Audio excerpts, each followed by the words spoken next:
Hey everybody, welcome to the Bob's Burgers After Show here on AFTERBUZZ TV, Season 6, Episode 14, The Hormone-iums. We'll be breaking down the episode and talking about things we like, things we didn't like, though let's be real, it's Bob's Burgers. There was nothing we didn't like. We'll see you all after the break. You're tuning into the destination for TV superfan discussion, AFTERBUZZ TV. And now, let the buzz begin. I realize that I always point at the camera, like, after the intro. I do that too. Yeah, one of these days I'm just gonna, like, spin around in my chair and be like, coming up! Colbert. Totally Colbert style, 100%. 100% happy that this song is happening right now and that it happened on the show today. The show was just what I needed. It was. Yes, everybody, welcome to the Bob's Burgers After Show here on AfterBuzz TV. We're hanging out. We're talking about Bob's Burgers because we love it. And if you love it and you're listening on iTunes, that's awesome. You should subscribe to us there and leave us reviews and let us know what you think because we like to hear from you guys. Conversely, if you are listening on iTunes, remember you can always hop on over to YouTube and watch us live, typically on Monday nights at 10 p.m. or Monday nights. Guys, Sunday. it's been a week. It's been a time in my life where I'm very busy and there's a lot going on. I certainly meant Sunday nights. I also do another show on Mondays at 10, incidentally, but that is Sailor Moon, not Bob's Burgers, which I also love for incredibly different reasons. And again, if you are watching live on YouTube, we will get that live chat up and going here in just a minute. If we could perchance get that up on the screen, that would be awesome. And also following along with that hashtag ABTVBobsB. And if you want to communicate with us on Twitter, you can tweet at us. You can tweet at the lovely Elena Jordan over here at... Oh, you at Elena Jordan. Like to keep it simple. Exactly, I like exactly. I also like to keep it simple. Emma Fyffe is my name. It's also my Twitter handle, at Emma Fyffe. Yeah. I do switch things up on Instagram, though. I know, it's true. You do have a different Instagram. Because another Elena Jordan burgled my Instagram. Jeez. Yeah. Do you suppose she's an Alana Jordan, though? She's probably an Alana or an Alana. Yeah. Oh, Alana. I'm Elena. Yeah. You can find me on Instagram at that Elena Jordan girl. I feel like Alana, like I feel like that's like what you could like realistically, like being from the South. Like this is no judgment at all, but you know what I mean. Oh, well, I loved when I was growing up, my my bird name was Atlanta, Georgia, because it sounds like Elena Jordan. And I was like, that's a good city, buddies. Exactly, I know. I'm fine with it. Little did they know that it was going to become like the television capital of the world. Yeah. I was like, oh, that's an industrious city. Thank you for the compliment. Exactly. Except for I didn't say industrious because I was in second grade. It means you're doing pretty well in life, except you may or may not be crawling with zombies. There's definitely a possibility of that. Yeah, but now I'm in LA where Fear the Walking Dead. I know. So there's no escape. You can't get away. You can't Whether get away. It's Georgia, Woodbury, or you're out here. Yep. The zombies are everywhere. That's the moral of the story. Now, getting into this episode of Bob's Burgers, I didn't think it was possible, but I think this may be my new favorite episode this season. This episode was phenomenal, and I know that there are so many episodes that we bring up that they have awesome secondary characters, and we're like, oh, we love it because it's such a good Gale episode, or it's such a good Jocelyn episode. Oh, man. Bringing it back to Tina and just literally putting us in Tina's brain this whole episode, I was like, ah. Yeah, I really tend to love those episodes that live in Tina's brain in particular, just because... because again, this just highlighted that the thing that I love so much about Bob's Burgers, which is Tina is this totally weird, like can't quite figure out what horny is, but she's totally horny, like teenage girl. She's not prepubescent. She's like in the midst of puberty. Oh yeah. And she's definitely like odd and got her odd fantasies and obsessions, and she dances that line between being a teenager and being a kid. You know, it's like her room, for example, is you know, one wall is full of like Tiger Beat tear outs. Am I dating myself by saying Tiger Beat? Like, you know what I'm talking about. I'm 100% on board with Tiger Beat. Perfect. JTT graced the cover of all of mine. So for any of you, I don't know if they still make Tiger Beat, but for any of you sure they do. who were not middle schoolers in the late 90s, early 2000s, Tiger Beat was this magazine that would publish like just sort of like tear out magazine spreads basically of like the young hot stars. So like JTT and like Leonardo Devin DiCaprio, Sawa. Devin Sawa. Oh man, Dream Street. It was all the best. It was the best of the best. Which this was like the Dream Street. It was. Like It totally was. But they were like full size pictures of their faces. They were sort of like, you know, glamour shots, really. Yeah. And they would always have like a soda or like an ice cream. Yeah, like, they'd be like, look, they're just regular boys. And they were basically designed for you to take them apart and put them on your wall. So Tina has that on one wall, and then it's like horses. Like, I just... cuddling with hearts. Exactly. And just like her whole collection of what I assume are the equivalent in the Bob's Burgers universe of Breyer horses, which I had quite the collection of myself. And again, it's like she's this weird kid, and she's not the butt of the joke ever. Like, she's the hero, you know what I mean? She is the butt hero, normally. Not only is she not the butt of the joke, but she's making the joke and is appreciating the butts. Yeah. So... yeah, and that's the thing is her family is like, well, this is just Tina. That's her. They accept her. Yeah, they don't try to make her change. They're they just encourage her to keep being her and grow and do what she needs to do. And this was just the perfect example of like how this show really portrays a very positive family relationship. Yeah.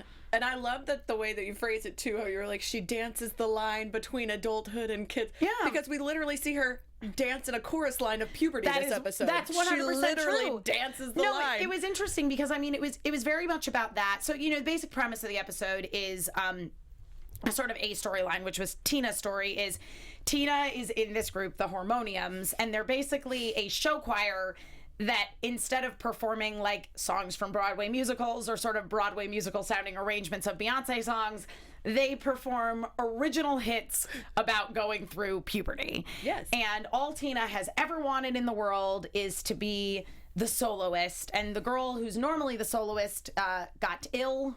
And so Tina has to step it up because the other girl doesn't actually want to sing. She's in the choir because it's a punishment, apparently.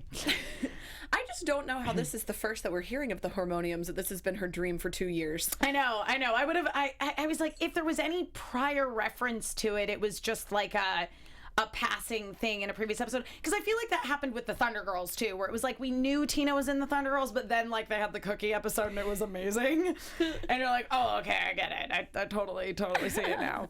So perhaps they were mentioned in passing in the past, as many things are in Bob's Burgers, where it's like little Easter eggs from the past kind of get incorporated again in the future. But I mean, the Hormone-iums were at large in this episode, and what the main soloist girl comes down with is mononucleosis, or mono, which is something I think most people will encounter, or they'll at least know somebody in their lives that gets mono. Now, Alana, did you ever have mono? I did have mono, and not from kissing, and that was the sad thing. I know. Everyone's like, oh, who are you kissing? And you're just sick, blowing in like your nose. Yeah. Like, no one. How did this happen to me? So yeah, I feel like it's kind of a misnomer calling it the kissing disease. Yeah, because I'm like, really you just touch about germs.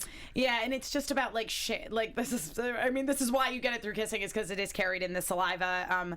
But for me, I actually got it when I was in college, and it was so funny too, because I remember like going to the student health center, and the nurse, and I'd just been feeling sick and tired, and I couldn't like shake the sickness, and I remember the like nurse being like, oh, well, I'm gonna test you for mono. I don't think you have mono, because it wasn't that serious. Like I was just like, I don't know, I've got like kind of a cold that won't go away, and it's annoying. So she tested me for mono, assuming it was gonna come back negative, and it came back positive, and I was like, oh, well, that's weird.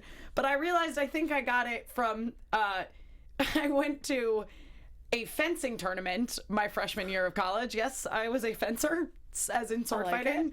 And we all were like sharing water bottles as we were, running around to each other's matches. So that'll do it. That's how I got it. So, but I survived, which of course was the kind of story of this episode, was sort of beware of extreme lesson teaching and sort of,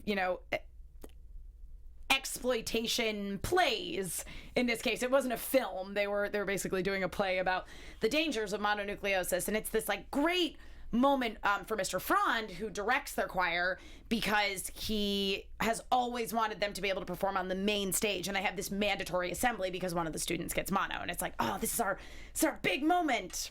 And so they put together this play about mono that Tina has some strong objections to, naturally. Yes, but I mean, it's one of those catch-22 scenarios where it's like, okay, all she's ever wanted is be a soloist. I know. But she also doesn't want to be like the kissing leper of her school. Doesn't help that they made posters saying, do not kiss this space. That seemed a bit extreme. Yeah. Yeah, because she's kissing danger posters. Yeah, because she's playing Mona Nucleosis, the main character in this show, which her dream of being Mona Nucleosis...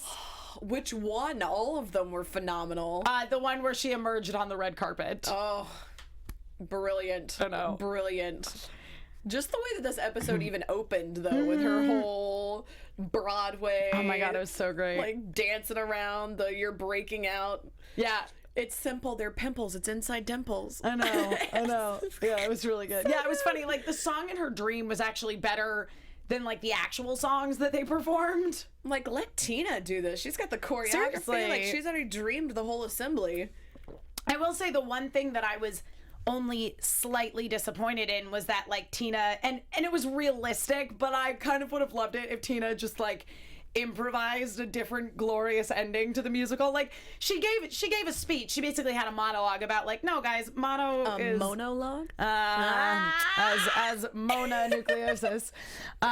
Yeah, I feel like she I would have loved it if like she improvised the ending and it had been like this glorious ending number of her singing about how it was okay to kiss people. That was my only really tiny minor disappointment, which was far outweighed by Tina's beautiful fantasies. Oh, everything about this episode was just phenomenal. Yeah.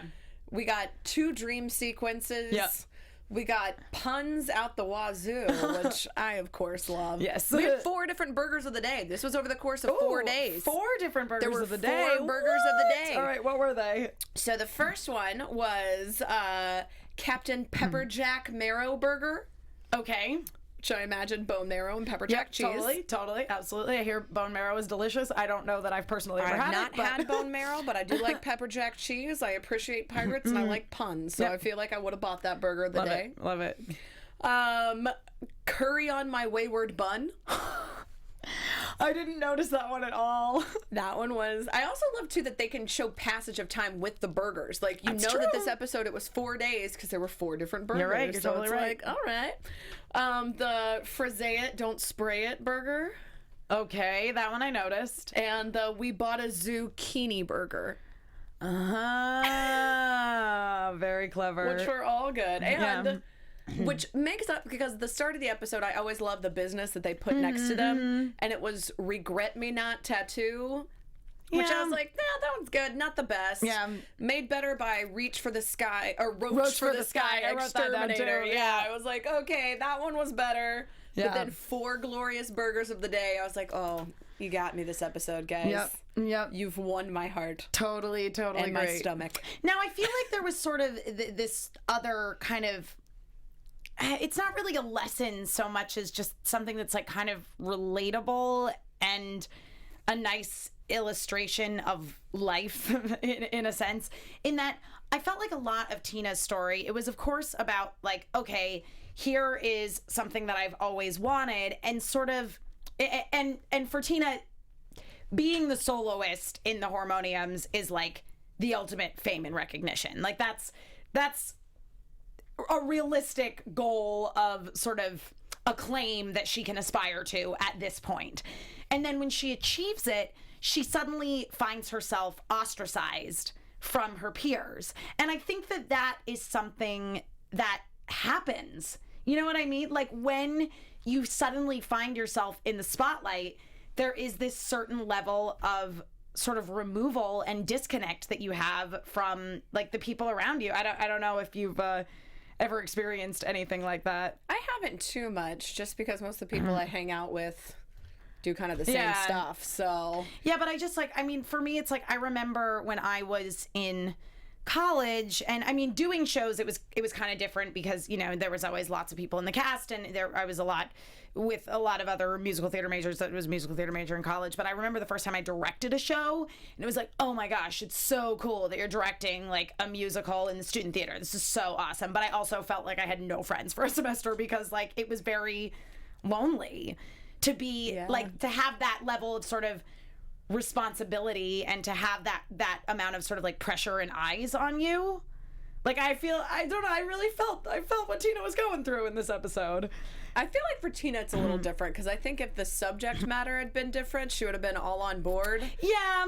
And it, you know, because this was part of it was the acclaim of like, you know, nobody really cares about the Hormone-iums, but her mom even points out, right, and her mom even said, you know, just because nobody cares about something doesn't mean it's not important, which I know was just a kind of a funny line, but I was like, that's actually a really good lesson, Linda. And I mean, when she got the soloist, they basically were like, oh, we know that this is really important to you, like, congratulations, like we don't get it, but we get that it's a big deal to you.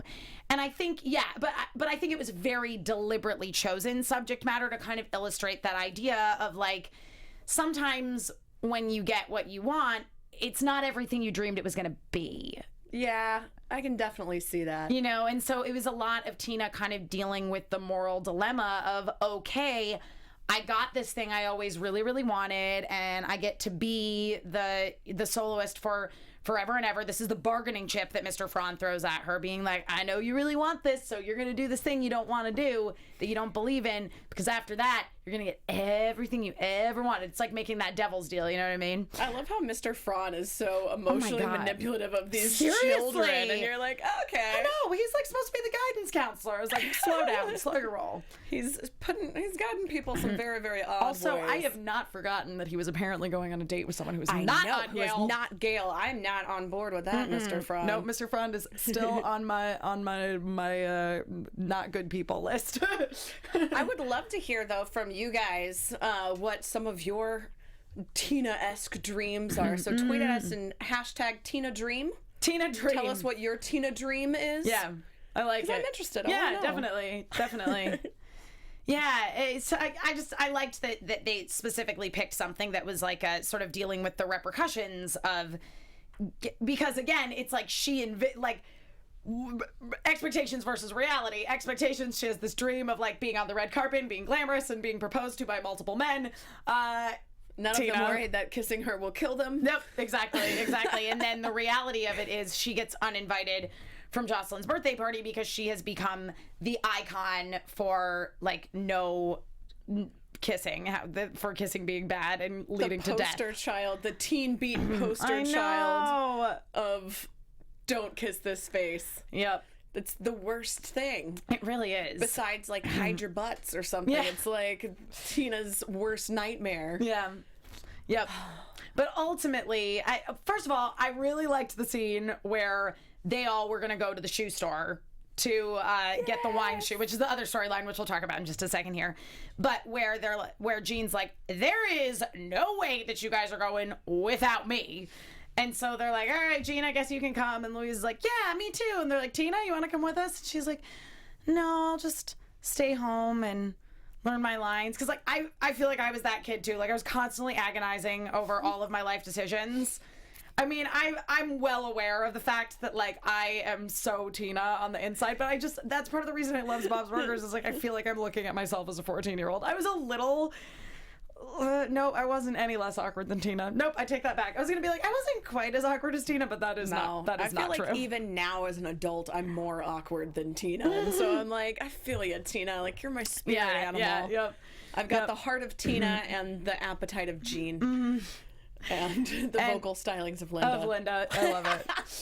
And when she went to cry in her room, and her dad went after her, like that was such a good moment. It was one of the sweetest things ever, and just everything that her dad said, even when she's talking about like working on her lines and everything. And he's like, "Well, we're all really proud of you, and you're hormone stuff. I know it's important to you. I know. And Bob, you can tell he's just oblivious, but he cares so much. And he's like, I know it's important to you, so it's important to me too.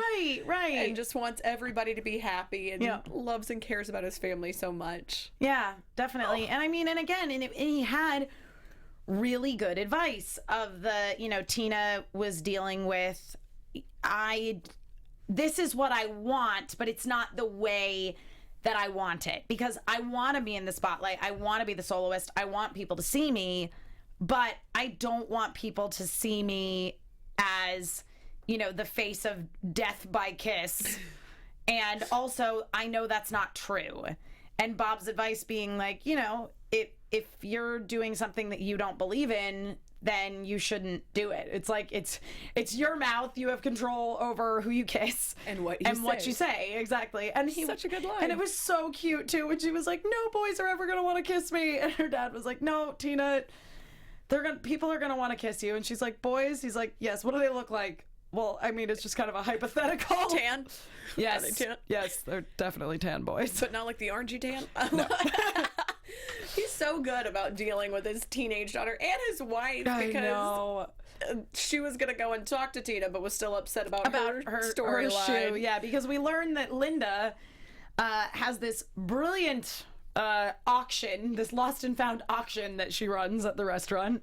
And basically, she sells off lost and found items to the highest bidder, mostly Teddy. Surprise, surprise. Who she once sold a nickel for a dime. Yep. But it was worth it because it was a real shiny nickel. Yep. So I'm like, how much of this is how good Linda is at selling things, and how much of it is Teddy just always wanting to appease them in any way he can? Right. So she ends up, basically, Marshmallow, our favorite resident drag queen, left behind a shoe at some point. And apparently she does not want it back because they are now out of season. And she's trying to auction off this shoe and nobody wants to buy it. They're like, I don't know why I would want to buy one shoe. Size 14, one single shoe. Right. But the other thing that was left behind was actually something that Linda herself left, which was half a bottle of Chardonnay. So basically, she puts the Chardonnay in the shoe, and suddenly everybody wants the shoe. From 15 cents to $15, just like that. Yep. And then I'm totally drawing a blank on the name of the hairdresser, their hairdresser neighbor friend, the one who bought the shoe. Oh, Gretchen. Oh my gosh. Thank you. Gretchen buys it. Yeah. And she goes back to the salon and all the girls see her with her wine bottle on display in a shoe. And she's like, oh my God, everyone wants it now. It is just the Patrick Dempsey calendar scenario all over again. It's so great. Which is basically the adult version of Tiger Beat. It is. It absolutely is. It absolutely is. And, so then Linda is in this scenario of, oh, okay, well, now I got to come up with a way to come up with more shoes to sell as wine holders. And Gretchen's like, oh, they're willing to pay upwards of $20. So they go to the place where Marshmallow actually gets her shoes from. Totanic. Totanic, which sells size 14 ladies pumps. And they arrive and find, not shockingly, that these shoes are expansive. Well, when they can hold 350 pounds of woman who can live, dance, and just the whole spiel that the shoe salesman went into was just phenomenal. Yeah. And I love that it harkened back to when Linda was asking Bob about Marshmallow. Yes. And he's like, I don't know anything about Marshmallow. All I know is that she comes and goes as she pleases. She answers to no one and she's totally free. And I was like, I mean, I feel like that's the dream right there, right? Like, we all want to be Marshmallow. She's a very free spirit. We get it, Bob. We get it. Yep, totally. I love it.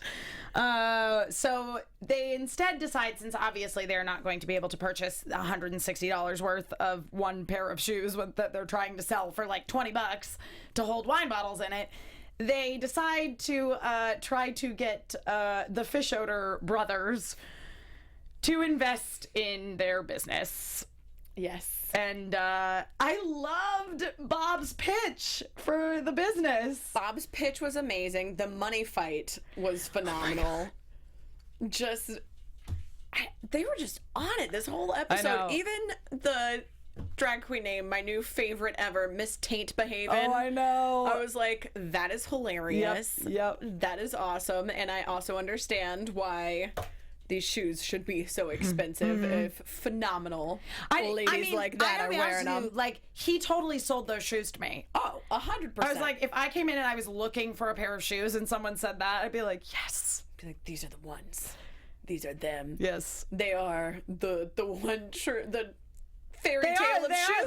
That's my true love right there. My prince is a pair of great shoes. I love this too, is that it's kind of the fairy tale parallel where this is the Cinderella wine story, but then Tina kind of has the opposite of Snow White, where the kiss kills you instead of brings you back to life. It's like her anti-fairy tale juxtaposed with Linda's true fairy tale, which is, I'm right there with you, the Prince Charming, which is wine. Of course, yeah, 100%. Well, because that's Bob's story. Is it's like, I've been looking for the fit for this shoe my whole life. Oh, look, this bottle of wine, it fits perfectly. Happily ever after. I found my Prince Charming, and it's a bottle of wine. It's like, I've been there. Yep. Many times, Oh, yeah. Bob. Yep. I relate to that feeling. No, it's so great. But unfortunately, the Fischoeders are not buying it. They're not into it. They're not. They loved the play. They wanted to fund the play, but not the shoes. Yeah.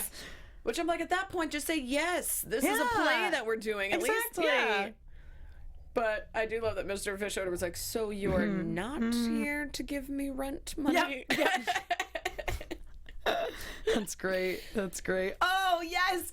Oh, Jazz in the chat. That's so true. When they go to Totastic, of course, Gene, because Gene has just like a beautiful drag queen in him that's waiting to emerge. Oh, 100%. And he asked, how old do you have to be to work here? And they, very specific age, 27. So I agree with you, Jazz. 41173 in the chat. Gene is totally gonna start working at Totastic or Totanic rather, at age 27. I think exactly. I think that's. I mean, we won't really ever see the kids grow up. I don't think. But yeah, any flash forward episodes, basically the same age for many years. Which, oh my gosh, that's just the nightmare. Is Tina's struggle of always be going through puberty forever. I know. Yeah. It would be interesting to see like how Tina turns out, because obviously she's going to turn out fine. Yeah. Oh, yeah. I mean, it's so much of it is about like this really cute family dynamic that they have with the kids, but it would be fun to have like a flash forward episode, or even a like Tina dream of the future. Like that actually would probably be better than a real flash forward. Well, from this episode, we know that everything that's happening in Tina's dream sequences are phenomenal. Yeah. I just want to live in one of Tina's dreams. Seriously. I mean, I dream pretty vividly, but like, oh man. But Tina's got choreography, those sparkles. I know. So good. Point. So good. I also love that the Fischoeders have apparently previously invested, or Felix at least, invested in the light tights. Yes, which Gene has a pair of. Yeah, the tights, the light up fanny. I was like, why would that be necessary? All right. Okay. Yep. All right. But now I want a pair. Yeah. I mean, fanny means something very totally different and non-US in the UK. Yeah, I learned that when I went to visit some of my mom's friends in England, and I mentioned my fanny pack, and it was just like, what? I've never seen so much tea spit in one room before. Yep. If you guys don't know what we're talking about, Google it. You will be probably not that surprised. No. And make sure your filters are set when you Google. Oh, yep. Yep. That's a very good warning to give. Yes. So things do not quite work out so well for Louise and Louise was involved in this business venture as well, but Linda and company's business venture to sell wine shoes. But Tina really saves her reputation. She actually gets to be really kind of cool in a way, I felt like. Super cool. You know, it's like, because she she sabotages the show, where like, so she's basically supposed to die of mono at the end, and so she's laying in bed, and she's at, the doctor's office, and he's talking about like, oh, she's gonna die, and she sits up, she's like, actually, I feel better now, and then like rattles off some actual statistics about mono, where it's basically like, a lot of people get mono, and you're not going to die unless you're very, very old or very, very young or already have a compromised immune system. I looked it up. Yep. I love that. Yep. And then she's like, kind of just goes around and kisses everybody to be like, kissing's fine, guys. Which I think that's Tina's real dream just come true. That's true. And now I'm gonna kiss the whole front row. Yep. Yep. And then Jocelyn approaches her after the play is over and says, hey, you know, you're really good in that play, which was always like so gratifying. Like I remember feeling so gratified when I would do shows as a kid and people would be like, oh man, you're so good in the play. And I'd be like, I know, I'm the coolest. And then she gets re-invited to Jocelyn's birthday party where she has worked out the fine art of playing Spin the Bottle. This is Jocelyn's 45-minute party between the window and between her parents. Right, when her mom has to go pick up her brother and her dad coming back from a business trip. So yeah, she's a 45-minute window of her parents being gone where they're going to play Spin the Bottle for her birthday. And she has calculated the tilt in the floor, the wind resistance. Yep. It's gonna happen. But I love before she even goes over to Jocelyn's. Oh, I when she's in her gorgeous dress and she shows up and her mom is just like, oh, hi, Jennifer Love Gorgeous. I know. The set of whatever movie you're in is down the street.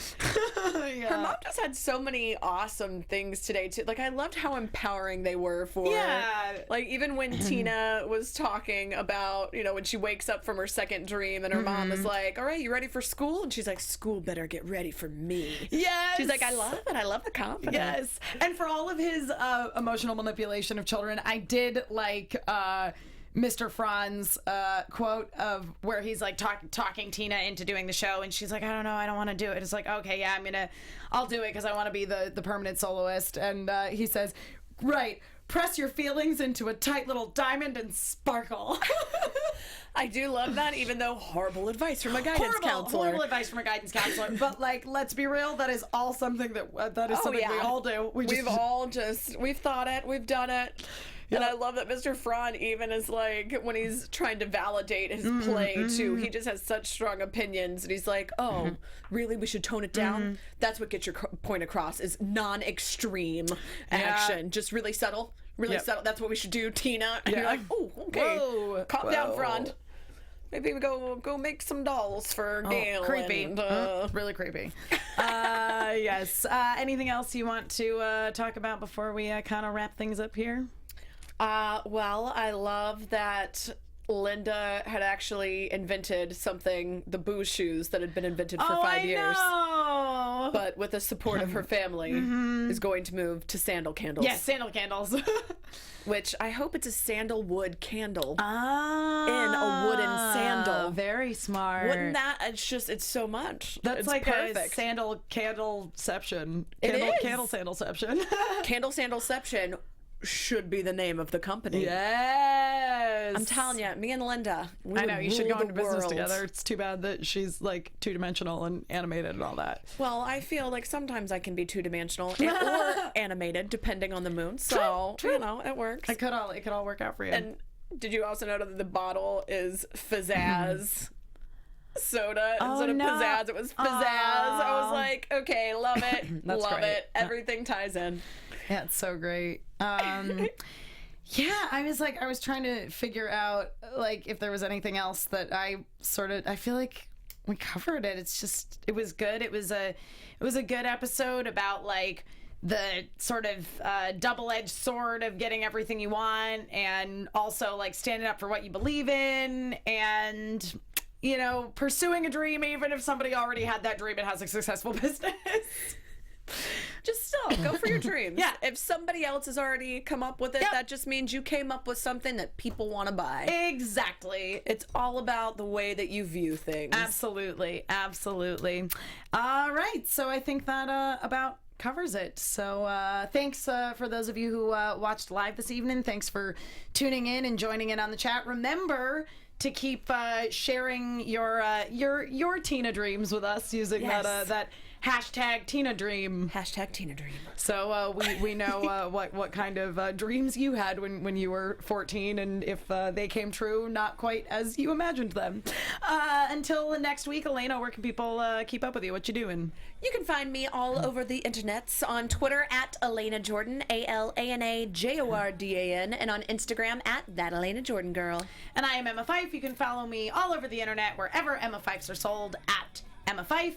You can see me on a bunch of shows here at AfterBuzz TV on Sundays. Earlier than this, I also do the Transformers Robots in Disguise after show. And as previously mentioned on this show, when I was like, we tape the show on Mondays. No, we don't. But on Mondays, I do the Sailor Moon Crystal after show at 10 p.m. here at AfterBuzz as well. It is a lot of fun. You should watch it. You should also check us out this week, too, on Popcorn Talk Network, where Emma and I will both be doing the Con Guys show and giving you guys rundowns. So if you're a big Comic-Con fan or want to go, watch our show. Come check it out. Yes, and guys, we'll be back again next week, probably the same time. It might be earlier, so follow us on Twitter. We'll let you know. What's going on, and we will see you all then. Thanks for watching. Bye. From executive producers Maria Menounos, Kevin Undergaro, Phil Svitek, and the entire AfterBuzz TV staff, we would like to thank you for listening to the AfterBuzz TV network. To watch or listen to other after shows and post comments or questions, be sure to visit AfterBuzzTV.com. I'm Sir Richard Wentworth, and this has been a presentation of AfterBuzz TV. Just what I needed. The views expressed herein are those of the hosts only and do not necessarily reflect the views of AfterBuzz TV or its owners or principals.